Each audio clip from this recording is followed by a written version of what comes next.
রাধে রাধে বন্ধুরা, আশা করি তোমরা সবাই ভালো আছো। আমিও ভালো আছি। আজ করছি ঝিঙে রেসিপি। ঝিঙে রেসিপি তো তোমরা অনেক রকম ভাবেই করে খেয়েছো। একবার এভাবে ঝিঙে রেসিপি করে দেখো বন্ধুরা, খেতেও অসাধারণ হয়। এই নিরামিষ রেসিপি হলে মাছ মাংসের কথা কিন্তু মনেই পড়বে না, এক থালা ভাত নিমিষেই খাওয়া হয়ে যাবে। আমি ছাদ বাগান থেকে ঝিঙে কেটে নিচ্ছি। বাড়িতেই ছাদ বাগানে ঝিঙে হয়েছে, কিন্তু অতি বৃষ্টি হচ্ছে তাই গাছগুলো একটু লাল লাল হয়ে আসছে। আর আমার ঝিঙেগুলো সব কাটা হয়ে গেল। আমি এবার ঝিঙেটা খোসা ছাড়িয়ে নেব। আমি 4টে ঝিঙে হয়েছে, আমি কেটে নিয়ে এবার খোসা ছাড়িয়ে নিচ্ছি। খোসাটা খুব ভালো করে আমি ছাড়িয়েছি। একটু খোসা আমি ঝিঙের মধ্যে কিন্তু রাখিনি। ঝিঙের খোসাটা ছাড়িয়ে আমি এখানে আলু কেটে নেব। আলুটাও কিন্তু ডুমু ডুমু করে কেটে নেব। ঝিঙে যেমন ডুমু ডুমু করে আমি কেটে নিচ্ছি, আলুটাও সেম ভাবে আমি ডুমু করে কেটে নেব। আমার ঝিঙে আলু কাটা হয়ে গেল। এবার আমি কড়া বসিয়ে দিয়েছি।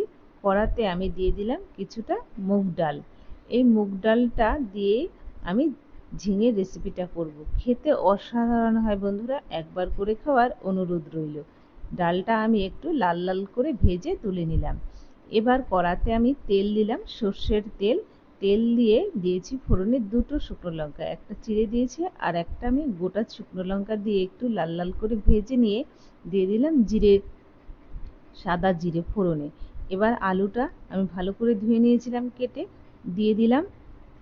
নেড়েচেড়ে আমি আলুটা ভেজে নেব। এই ফাঁকে আমি শিলপাটায় মশলাটা করে নিচ্ছি। শিলপাটায় বাটা মশলা খেতে কিন্তু খুবই ভালো লাগে। সবজির স্বাদটাও কিন্তু অনেকটাই ভালো হয় শিলপাটায় বেটে নিলে মশলা। আমি এখানে নিয়েছি 4টে কাঁচা লঙ্কা, 1 ইঞ্চি আদা আর 1 টেবিল চামচ জিরের গুঁড়ো। এবার আমি পাটায় মশলাটা সুন্দর করে বেটে তুলে নিলাম। বন্ধুরা দেখো কত সুন্দর হয়েছে পাটায় বাটা মশলাটা। আমি তুলে নিচ্ছি।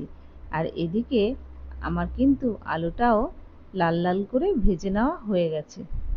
দেখো আলুটা কিন্তু খুব সুন্দরভাবে লাল লাল হয়ে গেছে। আর এই পর্যায়ে আমি দিয়ে দিলাম কেটে রাখা ঝিঙে। ঝিঙেটা দিয়ে কিন্তু জল ছাড়বে।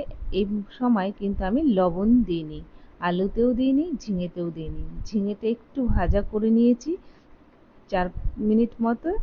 এরপর আমি দিয়ে দিলাম বাটা মশলা, স্বাদ মতো লবণ, হলুদ গুঁড়ো।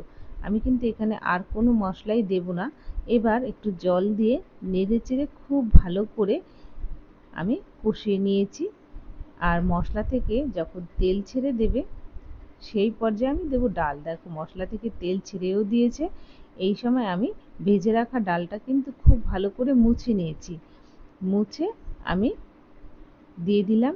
আর একটু সময় ধরে এই ডালের সাথে মশলাটা কষিয়ে নেব। দেখো কত সুন্দরভাবে কষানো হয়েছে। এভাবে কিন্তু আস্তে আস্তে করে মশলা আর ঝিঙে আলু দিয়ে ডালটা ভালো করে একটু কষিয়ে নেব 3-4 মিনিট। এরপর দিয়ে দিলাম জল। জলটা দিয়ে নেড়েচেড়ে ভালো করে মিশিয়ে নিচ্ছি। ঝোলটা যখন ফুটে উঠবে আমি ঢেকে দিয়েছিলাম। ঝোলটা গাঢ় হয়ে এসছে যখন, তখন দিয়ে দিলাম আমি ধনেপাতা। দেখো বন্ধুরা ঝোলটা কতটা গাঢ় হয়ে গেছে আর খুব সুন্দর সবকিছু সেদ্ধও হয়ে গেছে। আর ডালটা দিয়ে কিন্তু ডালটাও সেদ্ধ হয়েছে আর গাঢ় গাঢ় গামাখা হয়েছে। এর পর্যায়ে আমি একটু মিষ্টি দিয়ে নামিয়ে নিয়েছি। তোমরা মিষ্টি নাও দিতে পারো, এটা তোমাদের ইচ্ছে। আর এই ডাল ঝিঙে খেতে অসাধারণ হয় বন্ধুরা, তোমাদের একবার করে খাওয়ার অনুরোধ রইল। তোমাদের কেমন লাগলো এই ডাল ঝিঙে রেসিপি অবশ্যই কমেন্ট বক্সে জানাবে, লাইক করবে, চ্যানেলটি সাবস্ক্রাইব